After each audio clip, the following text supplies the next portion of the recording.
Hello friends, मैं junior Khan और आप लोगों का जूनियर खान जीएस में स्वागत है। दोस्तों, आज का टॉपिक है मुगल वंश के दूसरे सुल्तान, दूसरे बादशाह के बारे में, जिसका नाम हुमायूं है। ये बाबर का बड़ा बेटा हुमायूं, इसी के बारे में हम लोग आज चर्चा करेंगे। हम लोग आज इस वीडियो में इसी के बारे में जानेंगे। मुगल वंश का दूसरे शासक के बारे में हम लोग चर्चा करेंगे आज। तो दोस्तों, मैं चाहता हूं कि वीडियो शुरू करने से पहले आपसे एक छोटी सी गुजारिश है कि अगर आप हमारे चैनल पर नए हैं तो हमारे चैनल को सब्सक्राइब करें और हमारे वीडियो को शेयर जरूर करेगा। तो चलिए दोस्तों, बिना कोई देर किए हम लोग वीडियो शुरू करते हैं। दोस्तों, बात यूँ कुछ शुरू होती है हुमायूं, जो कि बादशाह बाबर का सबसे बड़ा बेटा हुमायूं है। इसका पूरा नाम नसीरुद्दीन मोहम्मद हुमायूं है। नसीरुद्दीन मोहम्मद हुमायूं।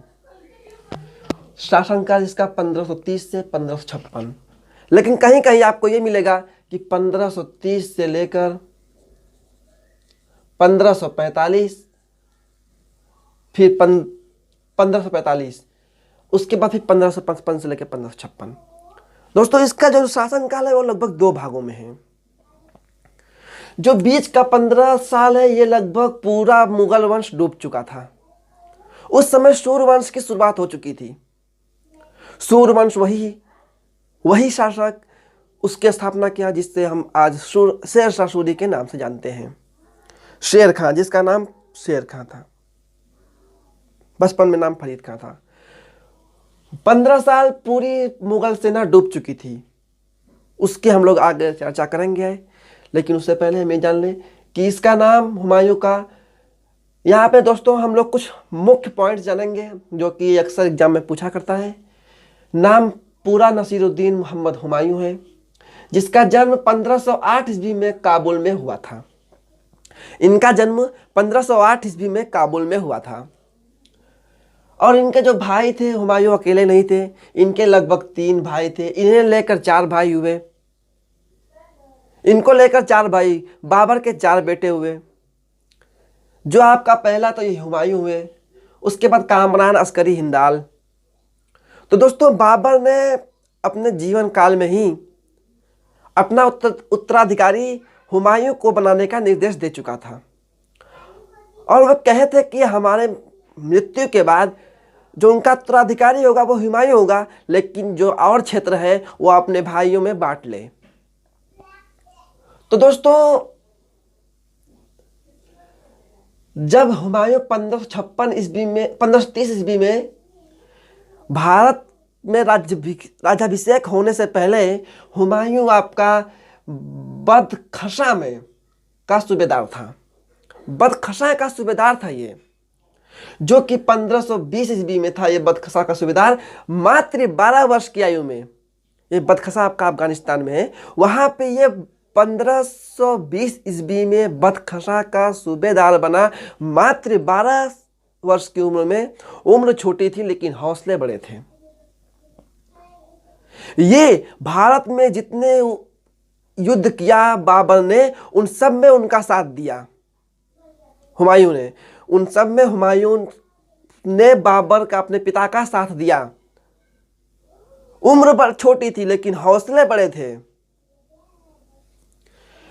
समझ लीजिए आप, किसी मात्र 12 वर्ष की आयु में भारत में राज्याभिषेक होने से पहले यह मात्र 12 वर्ष की आयु में 1520 ईस्वी में बदखशा का सूबेदार था। और फिर भारत में इसका राज्याभिषेक आपका 1530 ईस्वी में हुआ। बाबर की मृत्यु जब 1530 ईस्वी में हो गई, उसके बाद 1530 ईस्वी में यह दिल्ली की गद्दी पर दूसरे शासक के रूप में, मुगल वंश के दूसरे शासक के रूप में इसने पदभार संभाला 1530 ईस्वी। वैसे तो ये आपका बाबर अपनी जिंदगी में ही हुमायूं को अपना उत्तराधिकारी बना चुका था। इसने गद्दी पर बैठते ही सबसे बड़ी गलती ये की कि अपने भाइयों को इसने, जो ये अपना साम्राज्य बांटा था जैसा इसके पिता कह चुके थे, अस्करी को इसने संभल दिया। अस्करी को संभल, हिंदाल को मेवाड़ दिया इसने, कामरान को काबुल और कंधार दिया। अपने भाइयों में इसने क्षेत्र बांट दिया। अस्करी को संभल, हिंदाल को मेवाड़, कामरान को काबुल, कंधार दिया। जो इसकी जिंदगी की सबसे बड़ी भूल थी, इसके भाई इसका साथ छोड़ दिए और खुद जो बचा हुआ शासन था वो अपने अंडर में रखा। जौनपुर और ये दिल्ली की सत्ता उसने अपने अंडर में रखी। उसके भाई नाराज हुए और इस सब भाइयों ने उनका साथ देना छोड़ दिया। अब जो आपका अगला टॉपिक से, वो पहला आक्रमण जब ये भारत में आया, भारत पर इसका पहला आक्रमण जो था आपका कलिंजर का युद्ध था। ये कलिंजर का युद्ध, कलिंजर पर आक्रमण इसने किया। कलिंजर पे आक्रमण इसने 1531 ईस्वी में किया था, जो कि इसका पहला युद्ध था भारत में। और भारत में छोड़िए, ये शासक बनने के बाद इसका पहला युद्ध था 1531 ईस्वी में, जो कि कलिंजर पर था। उस समय ये कलिंजर पे युद्ध क्यों किया, उसे मालूम हुआ तो पता चला कि बहादुर शाह को, ये बहादुर शाह का नाम एक शासक है कि कोई छोटा मोटा, वह उसकी शक्ति को रोकने के लिए वो भी मतलब तोपखानों का प्रयोग करने लगा, वो भी मुगलों की तरह उभरने लगा। तो इसने इसकी शक्ति को रोकने के लिए इसने, ये आपका हुमायूं ने कलिंजर का युद्ध किया। कलिंजर के इस युद्ध में जो कलिंजर का शासक था वो आपका प्रतापरुद्र देव थे। और प्रतापरुद्र देव को ये पता मालूम पहले से था कि वो हुमायूं से हार जाएंगे, हुमायूं से पराजित हो जाएंगे। तो इसलिए इन्होंने अब एक मान लीजिए एक तरह संधि की कि ये कुछ धन दौलत देकर हुमायूं को उनसे संधि कर लिया। तो हुमायूं यहाँ से धन दौलत लेकर ये अपना वापस चले गए दिल्ली। ये किस लिए गए, क्योंकि वो बहादुर शाह की जो शक्ति बढ़ रही थी, तो वो आपका ये बिहार से वो जौनपुर की ओर बढ़ रहा था। उधर ही आपका कलिंजर कही है, जौनपुर की ओर बढ़ रहा था वो। और वो तो इसीलिए इन्होंने कलिंजर का युद्ध किया और इनसे धन दौलत लिया और वापस चले गए। इनका पहला आक्रमण कलिंजर का युद्ध था 1531 ईस्वी में, जिसमें इन्हें विजय प्राप्त, समझ लीजिए एक तरह से, क्योंकि युद्ध हुआ नहीं तो विजय प्राप्त हुई। और जो दूसरा इनका युद्ध है दोहरैया का युद्ध। दोहरैया का युद्ध इन्हें 1532 ईस्वी में दोहरैया नामक स्थान पर लड़ा गया। 1532 ईस्वी में यह जो आपको बहुत ही इंपॉर्टेंट, इसमें क्या है कि इसमें जो सन है, यही सन अक्सर पूछा करता है एग्जामों में। आपको सन याद करना है, मेन टॉपिक आपका सन है। जो ये सन है, दोहरैया का युद्ध कब हुआ, कलिंजर का युद्ध कब हुआ, ये सब टॉपिक्स आपको याद करना पड़ेगा। जो दोहरैया का युद्ध है, ये दोहरैया का युद्ध आपका 1532 ईस्वी में हुआ, जो कि हुमायूं और महमूद लोदी के बीच हुआ। महमूद लोदी कोई छोटा मोटा कोई शासक है, उसके बीच हुआ, जिसमें महमूद लोदी को हार का सामना करना पड़ा। इसका दूसरा युद्ध था दोहरैया का युद्ध 1532 ईस्वी में। उसके बाद इसका थर्ड युद्ध आपका है चुनार का घेरा, सबसे महत्वपूर्ण युद्ध चुनार का घेरा 1532 ईस्वी में। चुनार का घेरा, इसने क्या काम किया हुमायूं ने कि इसने पूरे चुनार की जो किला है उसे 4 महीने तक घेर रखा। तो वहीं पे शेर खां नामक एक शासक थे, वो उनका नाम बचपन में फरीद था, जो कि सूर्यवंश की स्थापना की। उनका नाम बचपन में फरीद था। उसने शेर मारने के उपलक्ष्य में उसका नाम शेर खां पड़ा। तो क्या काम किया कि चुनार को घेरे को लगभग 4 माह तक उसने घेरे रखा। तो उसके बाद उसके और शेर खां के बीच एक संधि हुई। उस संधि में शेर खां जो है आपका यह द्वितीय अफगान है। यहाँ पे भारत के पास द्वितीय अफगान शासक शेर खां है। शासक ने कहिए सूर्यवंश, जो कि द्वितीय अफगान ये आपका वंश है, सूर्यवंश। उससे पहले इब्राहिम लोदी, जो कि प्रथम लोदी वंश का प्रथम जो अफगानी शासक थे। प्रथम वंश जो अफगानी था लोदी वंश था, और दूसरा वंश आपका यह सूर्यवंश है। उसके ये संस्थापक शेर खां है। इनका नाम बाद में शेर शाह सूरी पड़ा। तो शेर खां और हुमायूं के बीच एक संधि हुई। उस संधि में शेर खां को अपने बेटे समेत और कुछ अफगानी सैनिकों को इन्हें हुमायूं के पक्ष में डालना पड़ा। तो हुमायूं उसके बदले चुनार का किला इनके पक्ष में दे दिया। चुनार का किला इनके शेर खां के हाथों में चला आया।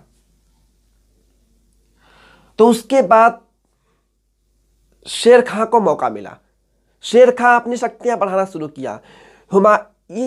हुमायूं का सबसे ज्यादा दुश्मन अगर कोई था सबसे जिससे वो दूसरी दुश्मनी मेन थी वो अफगानी थे। तो शेर खां के हाथों में जब चुनाव किलाया तो शेर खां अपनी शक्ति बढ़ाने लगा धीरे धीरे। उस समय भाई कमजोर था वो, लेकिन जब धीरे धीरे बढ़ने लगा, जो कि हुमायूं का दूसरी सबसे बड़ी गलती हुमायूं की पूरी जिंदगी में थी। हुमायूं नाम तो हुमायूं, जिसका मतलब भाग्यशाली होता है, लेकिन उसका जो भाग्य एकदम दुर्भाग्यशाली है, समझ लीजिए। जिंदगी भर लड़खड़ाता रहा, और गलतियां पे गलतियां करता रहा, लड़खड़ाता रहा। तो शेर खां अपनी शक्तियां धीरे धीरे बढ़ाने लगा।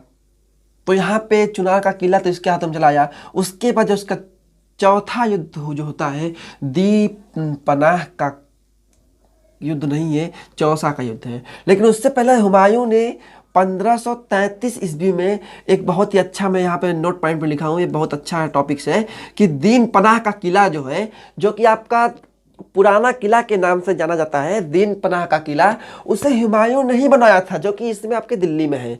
और वहाँ पे एक नगर बस गया है, दीन पनाह नगर। लेकिन वहाँ पे दीन पनाह का किला है जिसे हुमायूं ने ही बनाया था, जो कि 1533 ईस्वी में बनवाया था हुमायूं ने, दीन पनाह का किला। चौथा युद्ध जो आपका होता है चौसा का युद्ध, हुमायूं और शेर खां के बीच, गंगा नदी के तट पर हुमायूं और शेर खां के बीच चौसा का युद्ध होता है, जो कि 1539 ईस्वी में होता है। इस युद्ध में जो गंगा नदी के उत्तरी तट पर होता है, इस युद्ध में हुमायूं को रण क्षेत्र छोड़कर भागना पड़ा, रणभूमि छोड़कर हुमायूं को भागना पड़ा। वो भागे सिंध गया। हुमायूं को जब हुमायूं भागा तो एक भिश्ती ने उसका साथ दिया, और भिश्ती वालों ने उसे भगाया, अपने साथ लेकर भागा। उसी भिश्ती को आगे चलकर हुमायूं ने उसका एहसान ऐसे चुकाया, कुछ यूं चुकाया कि उसे एक दिन का दिल्ली का शासक बनाया। उस भिश्ती वाले को हुमायूं ने एक दिन का दिल्ली का शासक बनाया। हुमायूं को रणभूमि छोड़कर भागना पड़ा, सिंध की ओर भागा। वहीं से पूरी मुगल वंश समाप्त होती है। 15 वर्षों के लिए मुगल वंश समाप्त, और एक नए वंश की शुरुआत होती है, जो कि सूर वंश, जिसके संस्थापक शेर शाह सूरी, जिसने अपना राज्याभिषेक कराया शेर शाह सूरी ने, और अपना नाम शेर खां से हटाकर शेर शाह सूरी रख लिया। वही शेर शाह सूरी जो आपका ग्रैंड ट्रंक रोड बनवाए थे। ग्रैंड ट्रंक रोड एक अच्छा क्वेश्चन, ये है एक बहुत बेस्ट क्वेश्चन है, ये अक्सर एग्जाम में पूछा करता है कि ग्रैंड ट्रंक रोड किसने बनवाया था। आपका ग्रैंड ट्रंक रोड आपका शेर शाह सूरी ने बनवाया। ये गलती क्यों किए थे इन्होंने? गलती यहीं पे किया था कि जब चुनाव का किला बिना युद्ध लड़े इन्होंने शेर खां के लिए दे दिया, और शेर खां बस वहीं से मजबूत होना शुरू कर दिया। अपनी कमजोरियों को उसने अपनी ताकत बनाई, और वहीं से अपना युद्ध वो अपने आप को तैयार करने लगा। और तैयार करते करते एक दिन ऐसा हुआ कि वो हुमायूं जैसा शासक को हरा दिया, और हुमायूं को रणभूमि छोड़कर 15 वर्षों के लिए सिंध की तरफ भागना पड़ा, जहां पे उन्होंने निकाह भी कर लिया गुलबदन बेगम से। और जो निकाह के बाद उनका, समझ लीजिए, उनकी जिंदगी में कुछ खुशी आई जब अकबर पैदा हुए। वही अकबर जो पूरी मुगल वंश में सबसे महान शासक कहलाए। अकबर सबसे महान शासक, महान सम्राट अकबर।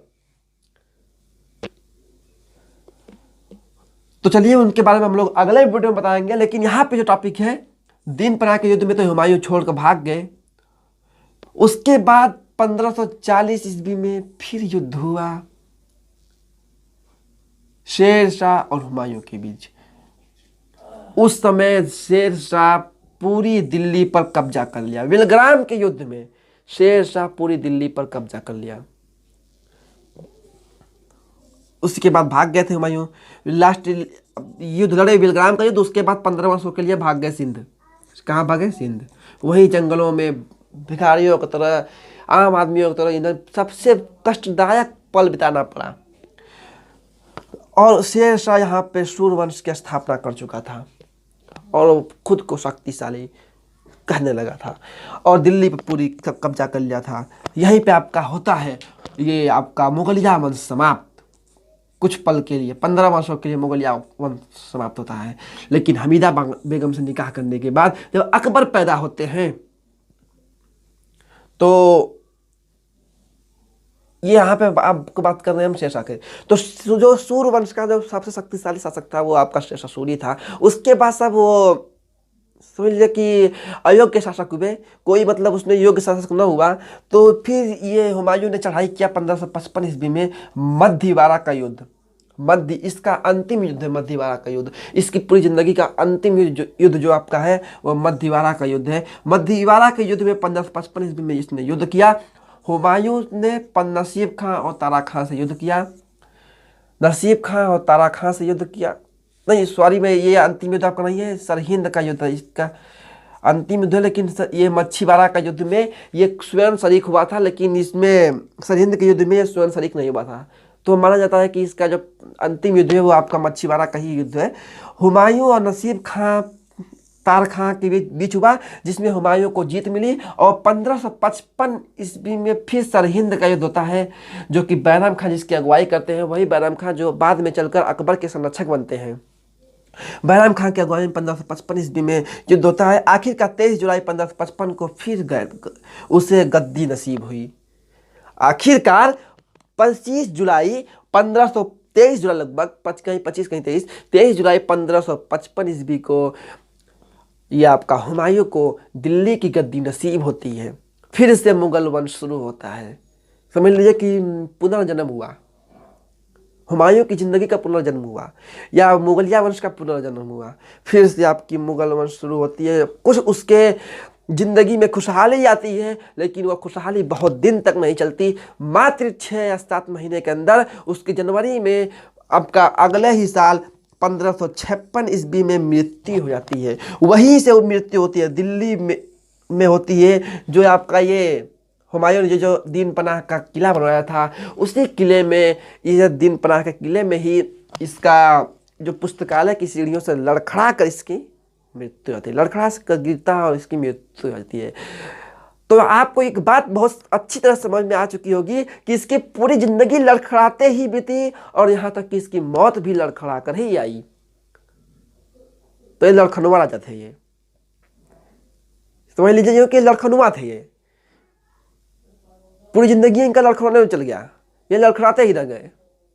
तो दोस्तों आज का टॉपिक होता है समाप्त। अब मिलेंगे हम लोग अगले वीडियो में, लेकिन दोस्तों उससे पहले आपसे फिर से छोटी सी गुजारिश करता हूं कि दोस्तों अगर आप हमारे चैनल पर नए हैं तो हमारे चैनल को सब्सक्राइब करें, और अगर वीडियो देखने के बाद अगर आपको अच्छा लगा हो तो हमारे वीडियो को लाइक करें और ज़्यादा से ज़्यादा शेयर करें, ताकि अन्य कोई भी आपका भाई या कोई और दोस्त यार पढ़ सकें और वो भी हुमायूं की हिस्ट्री जान सकें। तो दोस्तों मिलेंगे अगले वीडियो में। मुझे उम्मीद है कि वीडियो आपको पसंद आई होगी।